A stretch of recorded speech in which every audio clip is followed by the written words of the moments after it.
do a few quick intros. So I know everyone probably saw the invite from North Highland. Before we get into it, does anyone know what North Highland is? What we do? No? All good. So North Highland, we're a management consulting firm headquartered in Atlanta, but we have offices all throughout the US and internationally as well. So myself, Jalen, and Megan, who's joining right now, sit out of the Charlotte office, and Brittany sits out of the, I'm going to blank on this. Denver? Yeah, Denver you office? got it. Yeah, I figured it was Colorado. Yeah, so she sits out of the Denver office, so we're kind of all over, but the majority of us speaking today will be in the Charlotte office.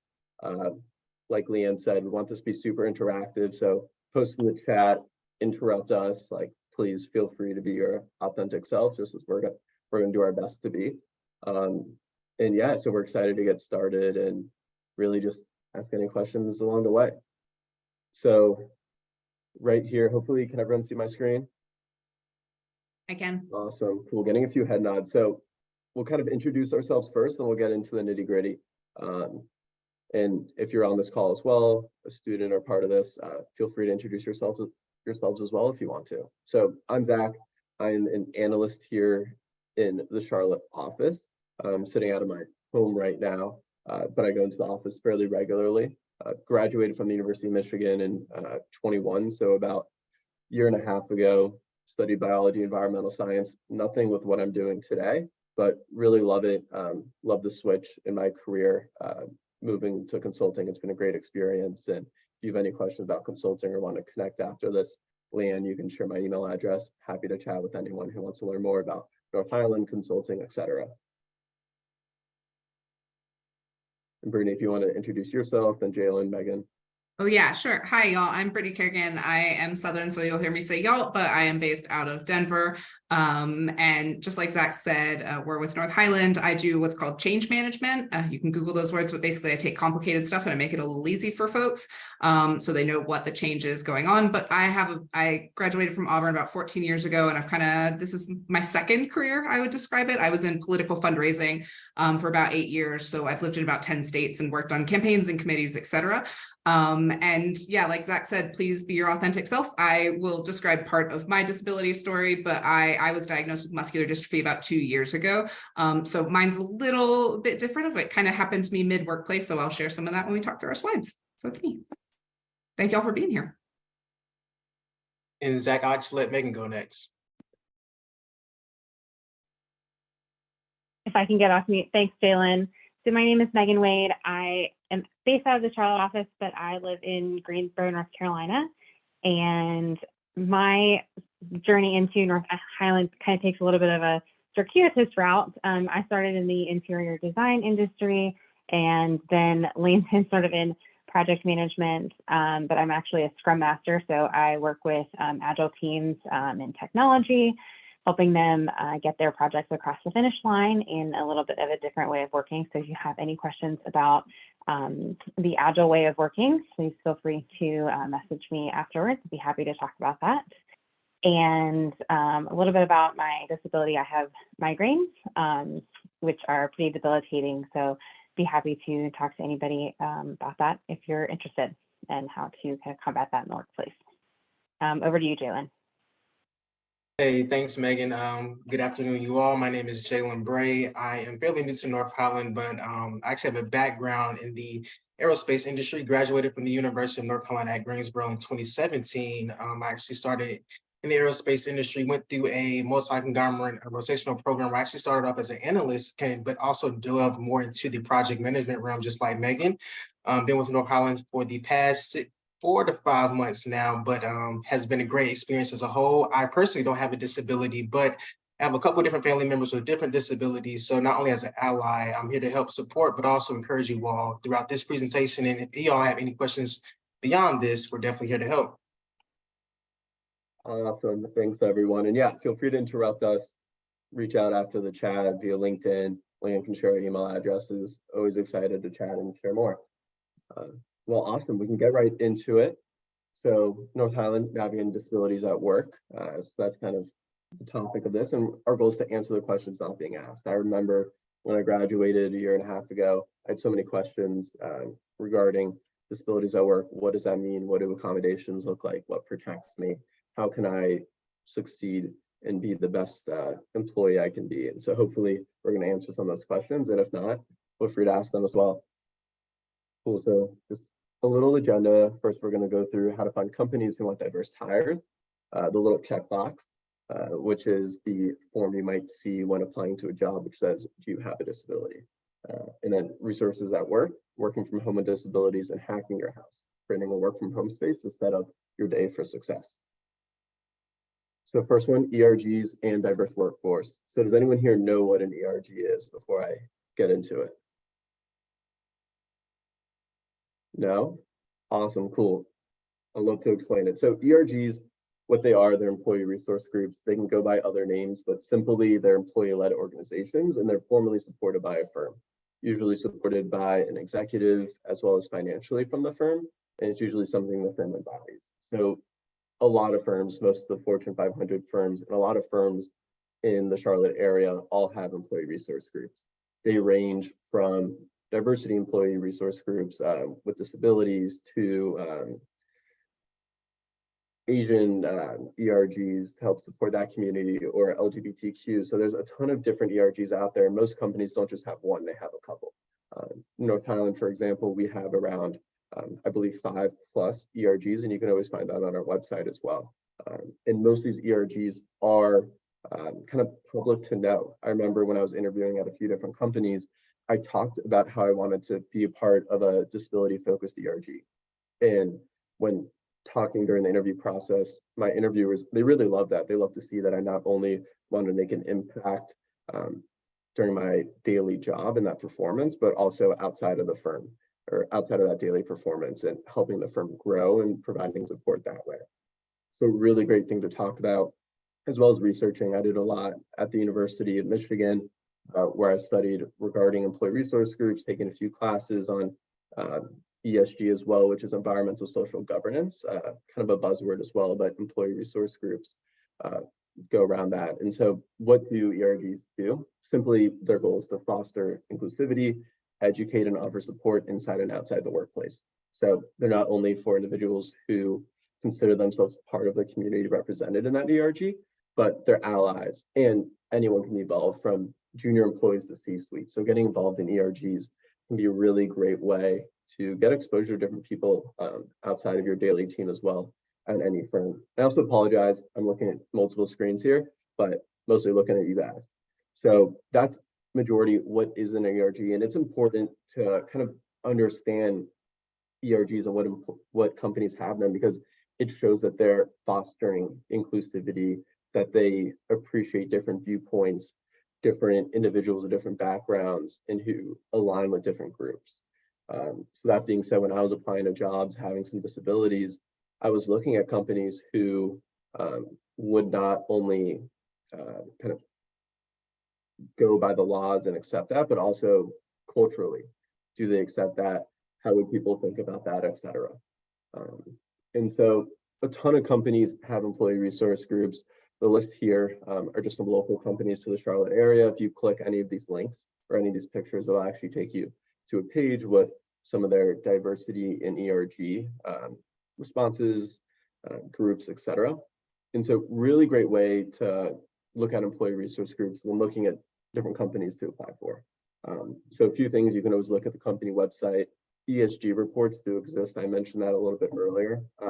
You can also just ask around during the interview process. I ask people what ERGs are they involved with? What do those look like? As well as some ERGs and companies support different events and sponsor those events. And so going to those events from networking or just getting involved can also allow you to get exposure to different work environments, as well as campus events and news. So really, ERGs are all over. They're really, really great to get involved with. I think everyone on this call from North Highland is involved in at least one ERG. And you can always create your own as well, just with support of the firm. So it's really up to you to make the most out of it. And it really shows that companies care about diverse hires, and specifically those with disability-focused ERGs really want to be inclusive and are open to hiring individuals with different disabilities as well. And it kind of shows that their support structure might be a little bit further along than other companies without those ERGs already in place. So I'll pause here. I know there was a lot of information, but does anyone have any questions, comments? I have a question. Yeah, go ahead. I've never worked somewhere that had an ERG. So how do you get one started? So I think the best thing to do is just ask. Really, most firms, larger firms have an ERG, and I would say anywhere from 250 plus employees, they would most likely already have one started. Some smaller firms and companies most likely won't have an ERG, and that's just because they're smaller and there might be smaller support groups already there. But really, the best thing to do is ask. Just talk to your manager, someone in the company, maybe even HR, and say, hey, I'm interested in this. Why have we not created one? Is this something we're looking into? And if so, how can I support that? So really taking the lead there is super important. But as well, when looking at different companies as well, for me personally, it was something really powerful to just look and see what was out there at different companies I was applying for. And when you're applying to different companies, do you just do a Google search to see who has an ERG in your field? Yeah, so what I was doing is, let's say I was looking at applying to Truist, and there's a job on LinkedIn, and I saw that it aligned with my background, something I was interested in. I would just go on Google, look up Truist Bank employee resource groups, and usually it'll take me to a website, and Truist will talk about their diversity metrics, different ERGs, etc. So I usually first find a job or company that I want to apply for, and then I might look online just to see if they have any ERGs. Okay, thank you. Of course. Anything else? Travis, I'd also add to what Zach is saying too, of if you can't find something online, if you're talking to a recruiter, if you're talking to somebody, like if you're at a career fair for the university, for example, like you can always ask those questions. If it's not immediately available, you don't have to just like shelve it. You can continue to just like ask. And to Zach's point too, and to your questions, like there's always the opportunity to say like, there's interest, nobody's really just done it yet. So like that suggests there's a culture that's really open, and you could maybe take the lead on that once you're there. So hopefully the information is available online. And if it isn't, I think there are a couple of questions you can see if that's still an option, still somewhere you'd like to be. And I also want to clarify too, if a company doesn't have an ERG, it doesn't mean that they're not open, that they aren't diverse. They're not bad people. Exactly. It just might be something that they haven't created yet. It does take a lot of time and effort. A lot of companies have someone full-time working at ERGs. So company doesn't have it, doesn't mean they aren't diverse, doesn't mean they're open, doesn't mean they don't want to hire specific people. So do take that with a grain of salt as well. Okay, I have one more question. Please. I'm sorry if you mentioned this, but what are some specific things that ERGs that you can benefit from a company having, like a disability one? Yeah, so for example, I think a few things could be support as well inside and outside of the workplace, as well as just talking to different people who are allies and as well as might identify with those ERGs. So having kind of a forum where you could ask questions, be open, and quote unquote, not afraid to kind of voice concerns or questions, as well as just the education aspect can kind of teach different employees throughout the organization what it means to be disabled or align with someone who's disabled.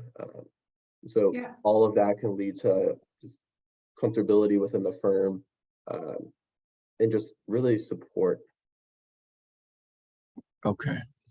Yeah, I think when like I sort of mentioned a few years into my North Highland journey, I found out I was disabled and there wasn't an ERG, and I just like panicked and was like, am I the old, like, nobody talks about this. Am I the only, like, I can't be the only disabled person, right? Like I can't be the only person who's asking these questions and has these concerns. And I think so there being an ERG, at least like, you know, kind of like where to maybe even start in a lot of, in some regards, and you have those people. So they're depending on the structure in the company, they may have different internal benefits or processes that they support, like documents to help you and resources, et cetera. But I think first and foremost, it's like knowing who kind of your people are if you need questions and having that support system.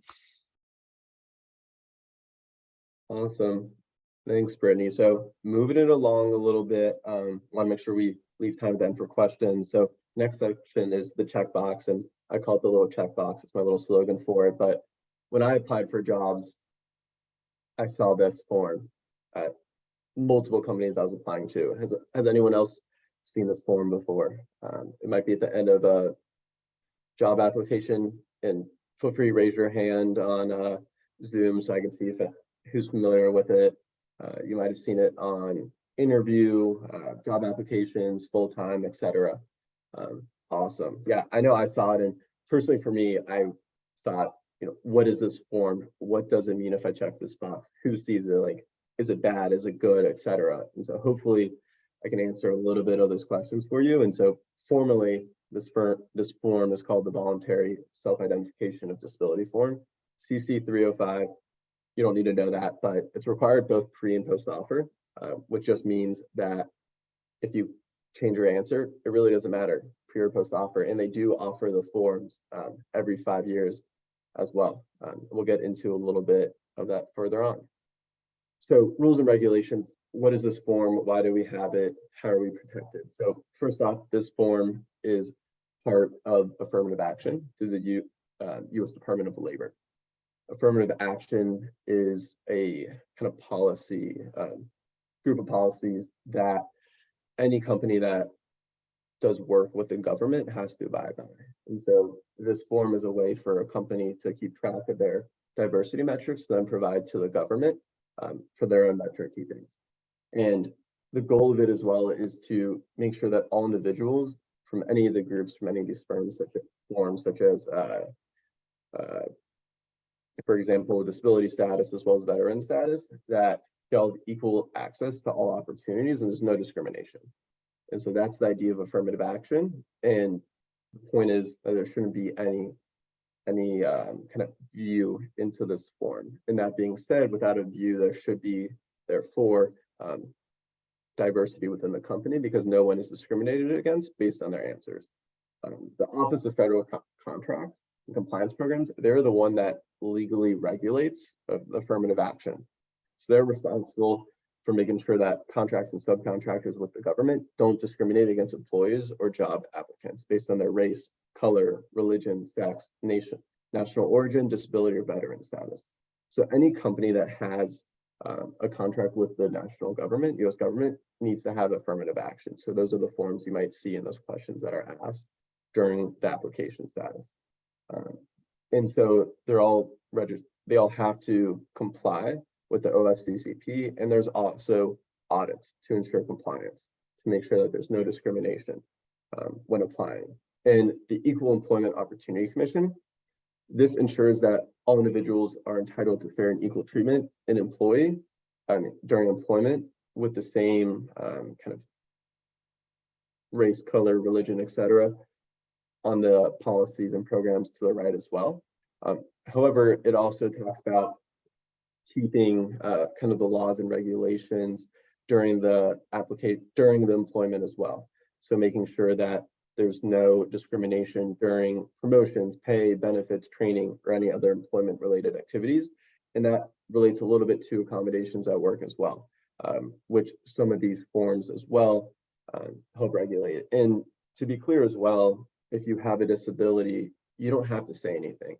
During employment, a disability can happen in the middle of employment 8 years down the road, and you have an opportunity to bring up if you need any accommodations during any part of your job, if you're already employed, during the recruitment process, etc. And so that's something really great to just, I think, understand, because it's not something you have to disclose. It is up to you if you want to disclose it. One thing to note as well is who sees this form. So if I marked, for example, I have a disability on that CC 305 form, a recruiter would be the only one who sees that. And the only reason they would see that is to ask if I need any accommodations during the interview process. During the recruitment process is the only time when an employer can ask if you need any accommodations if they suspect that you might need some during the interview process. They are not allowed to ask if you need accommodations during your employment. and it's up to you if you want to disclose that during your interview process. So they can't ask if you need accommodations during employment. It is fully up to you. And so hiring managers and interviewers do not see any of your answers to the forms regulated by affirmative action in the Department of Labor. However, a hiring manager could be aware if you have accommodations during the interview process. If they're interviewing you, they might be familiar with the typical process, and they might realize it's a little bit different. So that is something to note as well. And so the timeline too of saying, hey, I need accommodations, you don't have to say it when you get the job, when you accept it. You could say it a week down the road. And it is up to you and your manager to determine reasonable accommodations.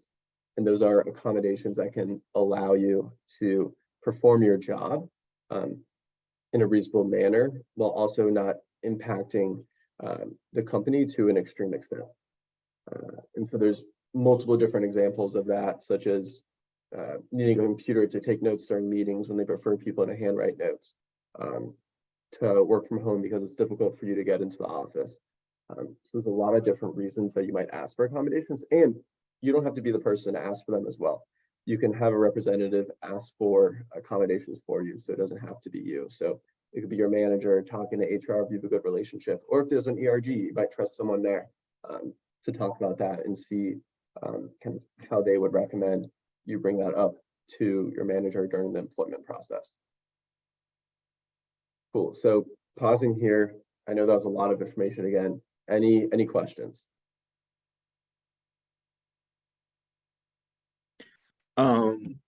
So I know they aren't supposed to discriminate, but is there a chance that a recruiter would discriminate when you click yes before you have your interview? So Is there a legally, no. benefit to just saying yes after you get hired, or does it matter? So truthfully, it doesn't matter. It is up to you. It's for metrics that are hidden behind the scene. So really, if you're quote unquote a number in the back of the system, not to sound kind of weird or anything, but your name, your title is with a group of numbers and letters probably in the back of the system for a company. And they don't submit any names when looking at affirmative action to the government. They just submit their statistics with the back end information that is encrypted, so you aren't related to your answers. That being said, for sometimes when I apply to jobs, I click yes, sometimes I click no. Sometimes I clicked, I don't want to answer the question. Legally, no, they shouldn't. There shouldn't be. In real world, I don't know. I think anything can happen. Ideally not. My gut instinct is no. However, I don't want to steer you the wrong direction because it is the world and things do happen. And these laws, these regulations exist because I'm sure there's been discrimination in the past. And so knowing that these laws, regulations by the government are there to help protect us is super empowering, and empowered me when I was filling out this form to click yes. And so personally for me, I did, but doesn't mean you have to. And you get this form pre and post offer. And so you could always change your answer. It doesn't impact anything. And I think to answer Zach's question, Travis, to answer your question too, I've thought about that a lot, but I think the more comfortable I sort of feel in my own disability skin, if you will, the more I'm like, I'm going to check that box. And if they don't hire me, that's kind of their problem. Really depends on where you are in your disability journey and your job search journey, right? Like that, there's a lot of privilege in me getting to say that out loud, but like, I think that oftentimes I want to represent and be proud and sort of own it. So, but that took some time with me, so I think to that point, yeah, maybe they do look at it, but hopefully I'm fine to just be a number in that way to them. But sometimes I think to Zach's point, sometimes there's an empowering being like, click in the little box. And it shouldn't impact any conversations you would have, at least that initial conversation with the, with the recruiter. That won't affect that whatsoever. They might ask if you need any accommodations during the interview process. That being said, clicking the box has never impacted me to getting that first interview, nor has it impacted me throughout the way. So realistically, it really shouldn't. Personally, for me, if an employer was discriminating against that and I clicked yes, I might not want to join that company. So that's something that empowered me as well. But long story short, it's up to you if you want to do it. We are in the real world. I can't speak for every type of company, nor can I kind of speak to North Highland as a whole, but personally, I haven't had any issues in the past. Cool. So Jalen, I'll let you take it away. Perfect. Thanks, Zach. So when it comes to resources at work, utilizing your resources to get through the application process and also maybe the interviewing process is one thing, but utilizing your resources to capitalize on your job that you've been able to completely accomplish or actually get is another thing too. So this section will specifically kind of revolve around some things that Zach has already touched on too, but specifically also around encouraging you all to kind of think from a retrospective perspective, to really think about what really you all need to really help you all succeed in any way possible to really get the job done. Just because you have a disability doesn't mean you have an inability to do the same tasks that other employees or your coworkers do at the same time too. So Zach, you can hit me with the next slide. Cool, thank you. So when it comes down to the types of support that you all need, we've been able to kind of break it down to 4 different dynamics of support. Everybody is completely different. And like Zach mentioned earlier, people can easily take in information in different ways, but also kind of process it in different ways too. So we have 4 different pillars of support here that kind of break down different requests. And of course, depending on your employer, they can be reasonable or not, depending on whether you're working from home or not too. But we've been able to kind of break them down into 4 different pillars as a whole. So starting from left to right, we're going to start with the environmental support. So thinking about either if you're working from home or either specifically if you're working in the building, wheelchair accessibility access from specific workplaces, although that's in a sense a norm in today's society. I've actually been to a couple of places where they didn't have that type of thing, those type of things that you would naturally think that they would. Ergonomic workstations are another thing if you're working from home. That's something that I've actually recently invested in, and I realized that it creates a huge benefit for both me and my girlfriend since we work from home now. Being able to sit or stand as I please allows me to kind of stay not only comprehensive, but also awake and alert throughout multiple time spans of the day. Adjustable work schedules are also important to kind of think about too. Everybody's disability is completely different. And with that difference in the disability, that may require more or less types of appointments that you may need to go to, that you may need to continue to go to even after you land the job too. So being able to communicate that with your boss or your manager is also important too, because as long as you're able to get your work done, that's what they care about the most. And of course, remote options are always, in a sense, more of the norm nowadays post-COVID. And I realized that a lot of people have been able to understand that the same amount of work can get done at home as you do in the office at the same time too. The next pillar kind of focuses in on the visual support. Assistive technologies such as screen reading softwares or digital recordings or even Braille embossers are also requests that you all can kind of inquire about. Maybe if you even need a sign language translator or interpreter during your work hours, or something else that you can kind of think about as well.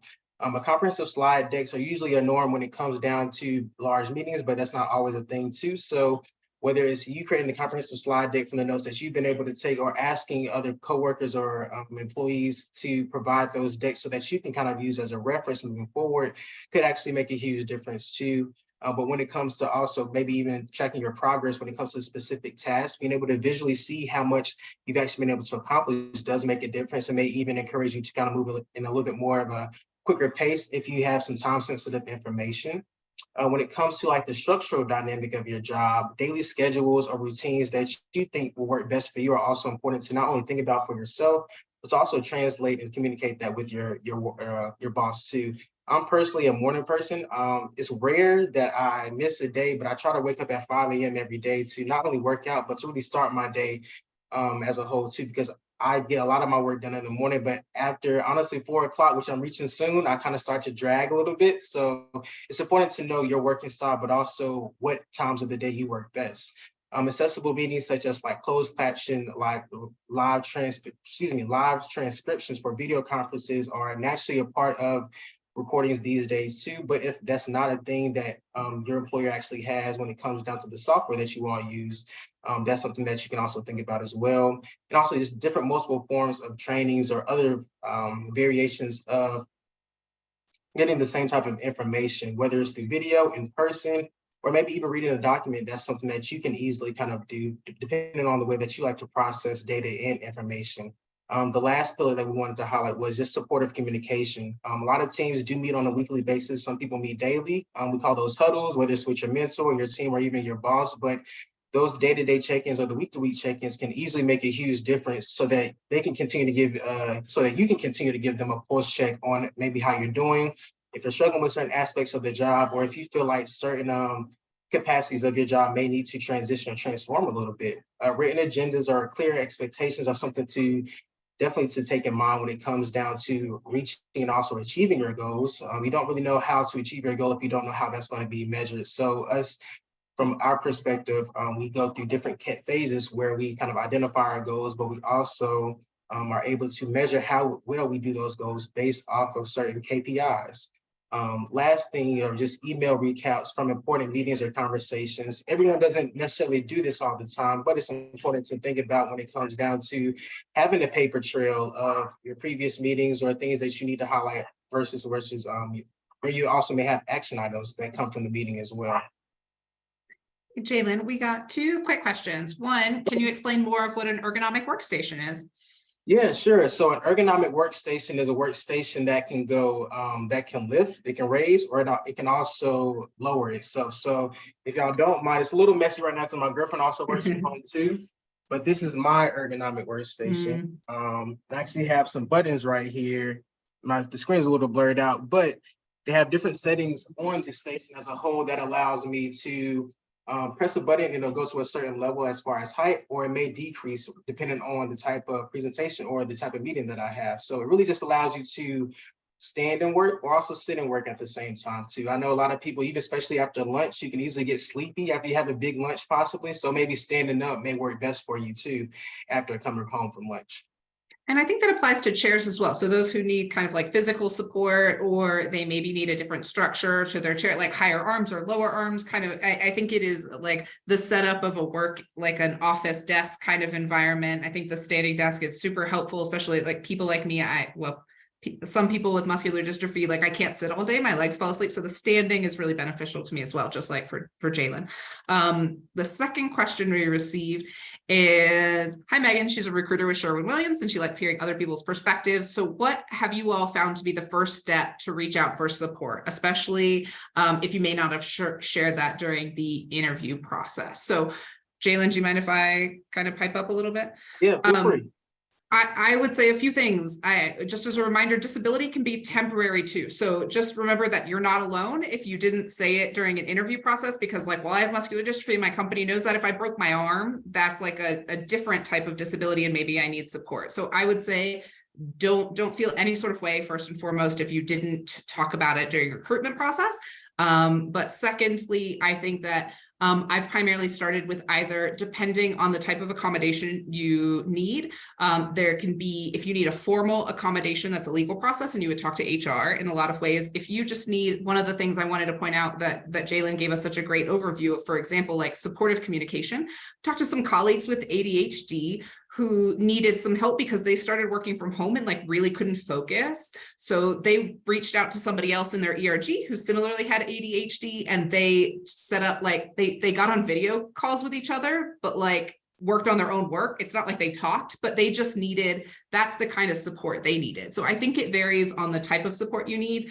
And your first step can depend whether it's like your office, like a work colleague, or HR, but don't be afraid to have that conversation, even if you haven't had it from the get-go. And Jalen, if I've missed a step in there on how to like talk about accommodations, please catch me. Nah, you got it, Brittany. Thank you so much for highlighting that. Moving forward, unfortunately, y'all, I do have to drop the call for a client meeting that I have to also lead to, but Zach will be transitioning to the next slide. All of luck to you all as it relates to applying, but also getting the job that you all need. More importantly, just to reiterate, we encourage you all to be your best self, but also just be your authentic self more than anything too. Thank you all.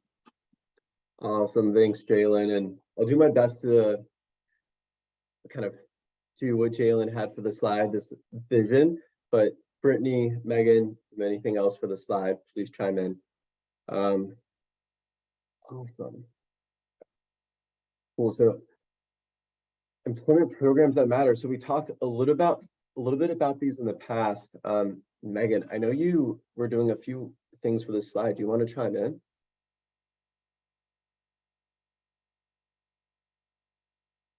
Absolutely. So one of the really great things that I found when I was doing my research is the Equal Employment Opportunity Commission. So the EEOC is responsible for enforcing all federal laws. I think we have already kind of been over this, but they make it illegal to discriminate against a job applicant because of any number of things. You guys are very, very capable of reading what's on the slide there.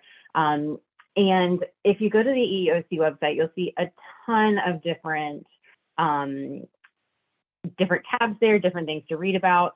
But I just really want to point you all on that slide to the Americans with Disabilities Act.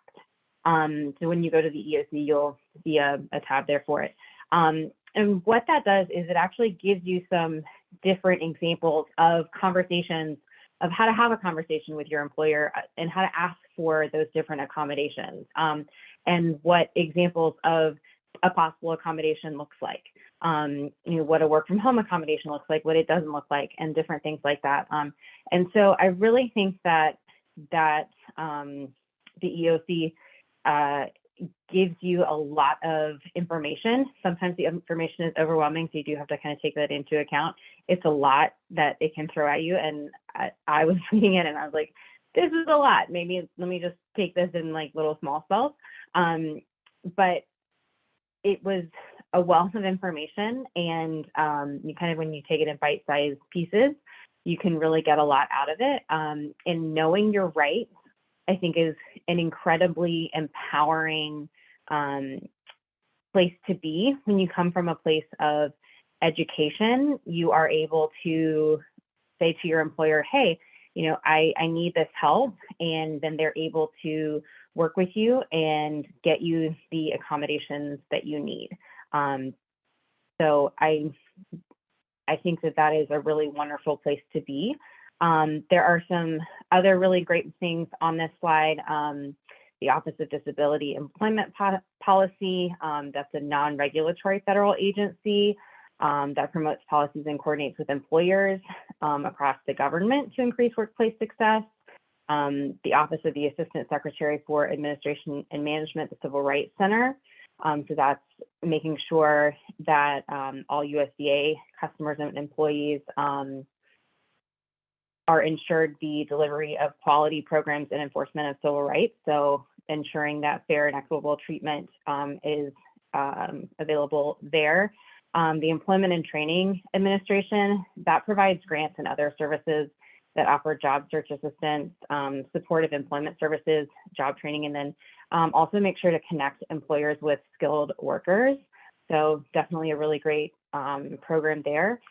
And then also the Office of Federal Contract Compliance Programs. So that makes sure that the anyone doing business with the federal government is complying with the laws and regulations requiring non-discrimination. So definitely not only employers that empower, but making agencies, government, non-government agencies that are making sure that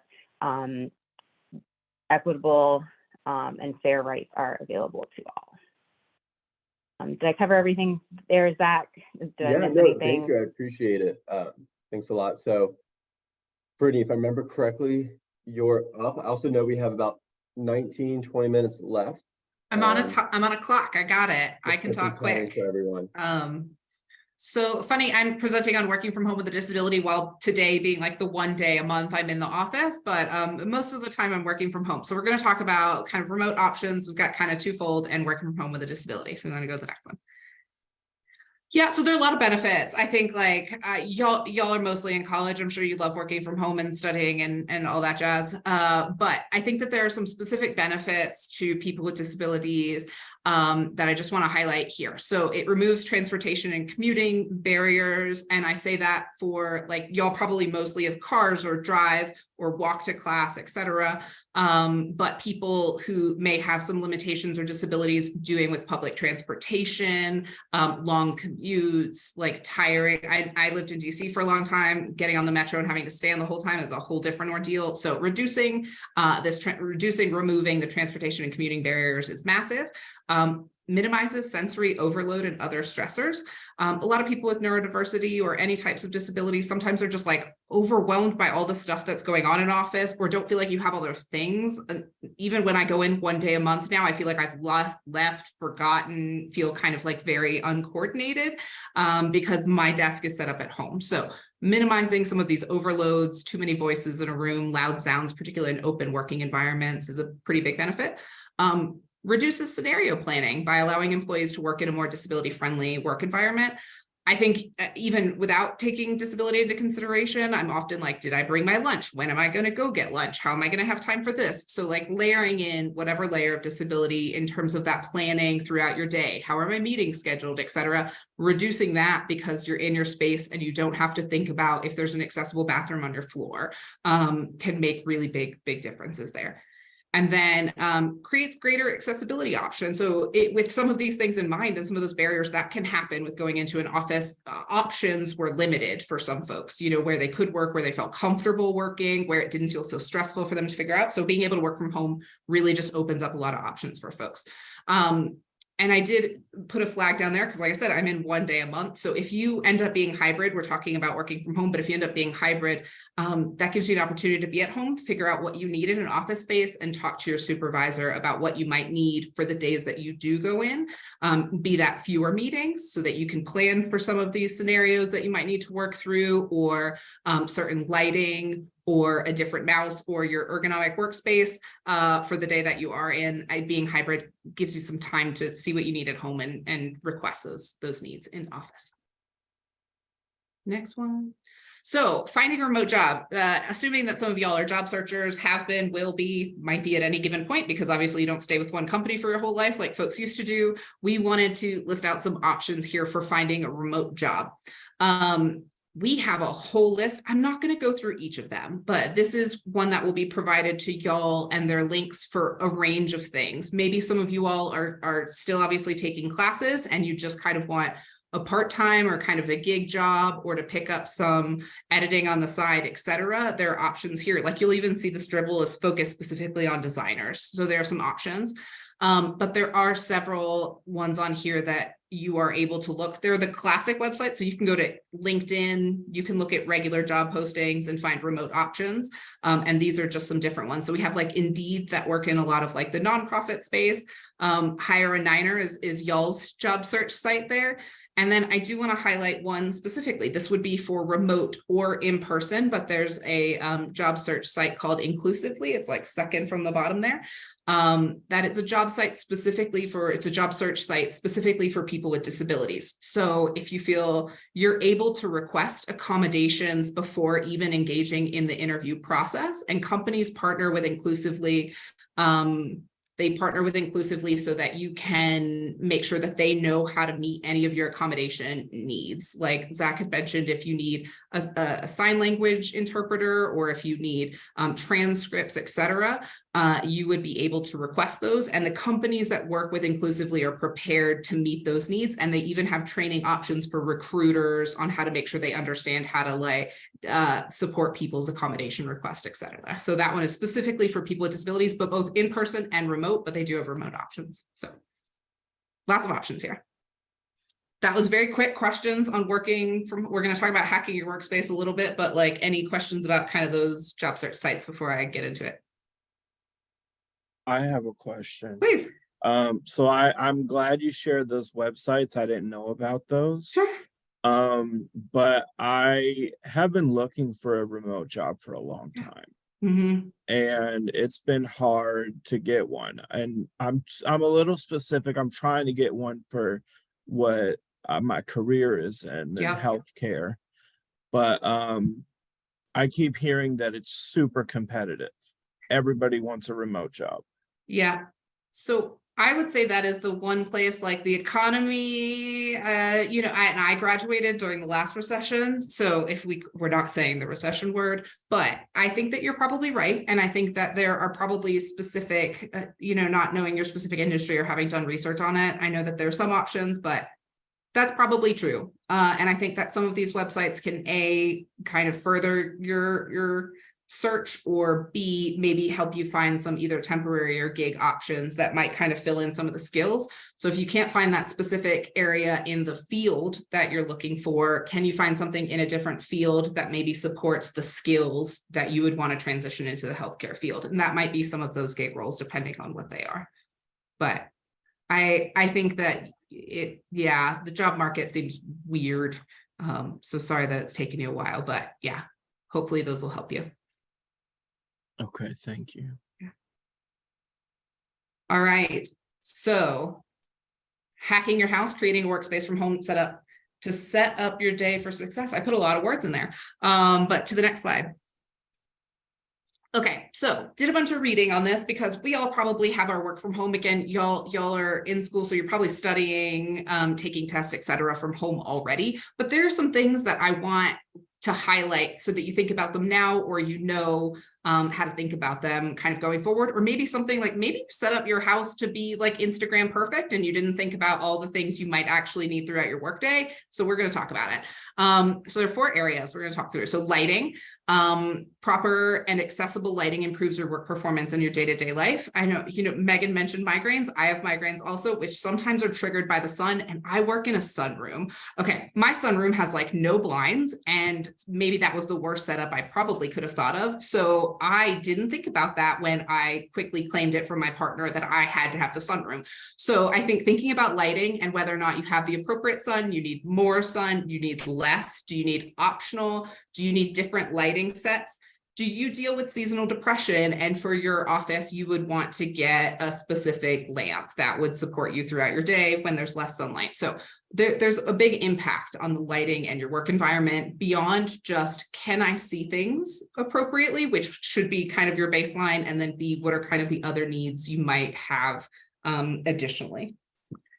Then we have furniture. So we've already talked about ergonomic workspace. I'm not going to keep harping on it, but is your furniture, is it comfortable? Is it accessible? And I sort of like, does it look okay? My legs go numb when I sit in my work chair. So sometimes I go sit on my couch, but then I realized like my bar was directly in my like video. So I was like, ooh, I've really got to think about what my furniture sort of looks like, that I can be comfortable and meet all my needs throughout a day.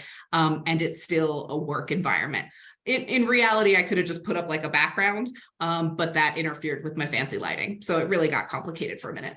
But so make sure that you feel comfortable and you have what you need to support you throughout the day, because you need to be comfortable and be able to work and not be distracted as well. Organization. So organization is especially important for everybody in a work environment. I keep lists and notepads, etc. But it's especially important for people managing mental health issues. So clutter and disarray can really lead up to buildup of stress or anxiety or distraction. So just thinking through how much space you have at home. What do you need? What are the systems that you need to put in place for yourself to feel orderly and organized, and like you're able to feel supported and comfortable, but also complete your work activities. All these are like, there's a whole article that details a lot of these, but we'll pop on to the next one. And then modifications. So technology modifications, there are a lot that are available. I included like an entire link in there to talk about hardware, software, speech recognition. Do you need an extra large keyboard? Do you need a different background that has high visibility? The difference in colors, contrast, there you go. So different technology that could support you if you're at home, versus do you need 2 monitors, right? Like, and is that in your workspace? Have you allotted enough furniture space to have 2 monitors? Because that's what you need at home. And then design. So considerations like, is your door wide enough? I assume those of y'all who may or may not need a wheelchair or a walking aid would have space. Again, if you kind of designed your house to be Instagram perfect, then suddenly you're in it for 18 hours a day. Like, did you put a rug in your own way? Like that sort of thing, so that you're realizing now that you're there all day, you're kind of tripping over it every 4 hours. I slammed my knee into a desk for about 12 months before I finally just decided I needed a new desk. So that sort of thing. So just consider those, but also in terms of design and your furniture and your space, when you work from home, and I talk about calendars like a little bit in just a second, but when you work from home, I know my routine gets a little off. So whereas previously I would shove everything into like before I left the house, right? So I'd take my meds, I'd brush my teeth, etc. And when you're working from home, that all kind of blends together. So now, for example, I have an entire space where I keep my medications so that I know in the morning when I start my day, I'm sitting next to them and I take them, and that helps me continue on my routine even in a different structured day. So that's how I design my workspace. And right behind me, I have to do physical therapy a few times a day. I keep my got like one of those little aerobic steps behind me so I could do physical therapy a couple times a day. So that's how I design my space to kind of meet my needs throughout the day. That was a whole lot of words. Before we go to the next slide, questions? I have a question. Please. What do you think your like biggest barrier to working at home is? Because I work from home a few days and I personally struggle like with focus. So, I mean, what would your suggestion be? Yeah, I agree with that. I think mine can also be focused some days. I mean, I have 2 computers and 3 screens and a cell phone, right? And like a partner who also works from home. So there's just kind of everything. So for myself personally, if we think about that organization bucket, I always have a notepad next to me, and I physically prefer like written lists.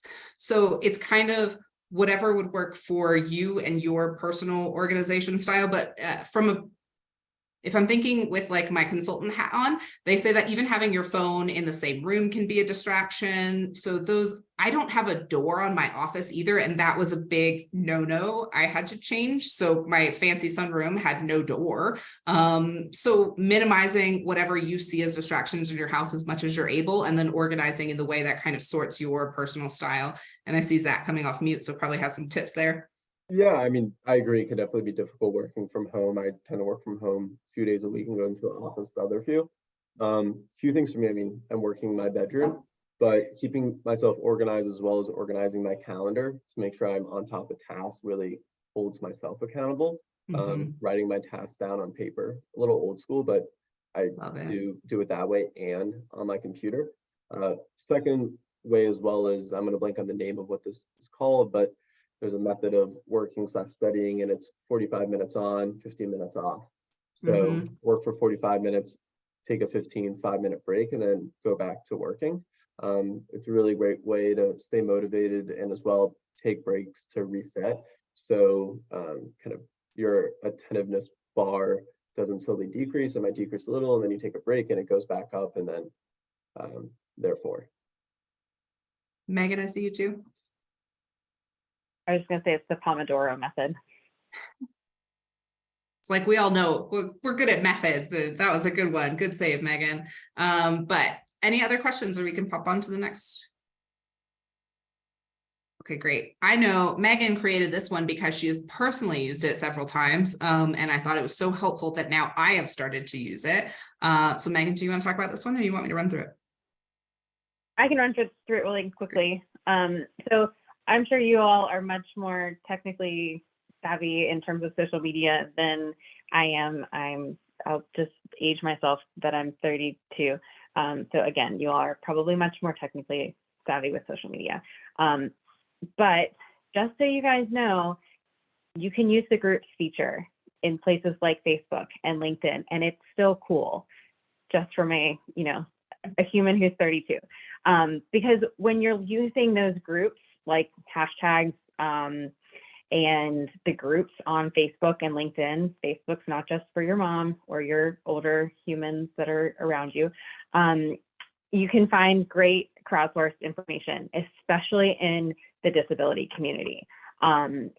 Because a lot of times you can do a Google search, you can do any type of those, major searches, but a lot of times what you find is just the medical information. And for those of us with disabilities, we already know a lot of this medical information. We spend time with doctors, we spend time, with physical therapists, things like that. We spend time on that education portion, but we don't always spend time with people who have the same experiences as we do. And if you haven't had this disability for a long time, you might not know what it's like. And so you're new to the disability. And so you don't have a community of people who truly understand what you're going through. And so if you move to a new place, you're like, oh, I have this thing that goes on, but I don't have any friends and I don't really know what's happening. So finding a community digitally is, I think, a great way to find that support that oftentimes we need as people with disabilities, where you might not be able to, and especially if you have kind of those kind of so-called invisible disabilities, one that's maybe not so seen from the outside. It's a really great way to reach out to people and connect, because groups provide community, and that's really important, that emotional piece of supporting yourself in your health. So that's really what I have for this slide. Brittany, if you want to toss some other things out there, feel free to. No, I think that's awesome, because again, we can't speak to everything that you all have going on. And even if we could speak to maybe what broadly is your disability, it maybe presents itself to you in different ways. And so I think that there are probably a group of people out there that have similar things or tricks that work for you. So social media, I agree with Megan. If I start Googling like my disease, I end up in a genetic wormhole, and that's not helpful to whether or not I should have rugs with tassels on it. So I think it's like a great way to kind of learn what really helps other people. But next slide, because I know we have like 2 minutes, Zach.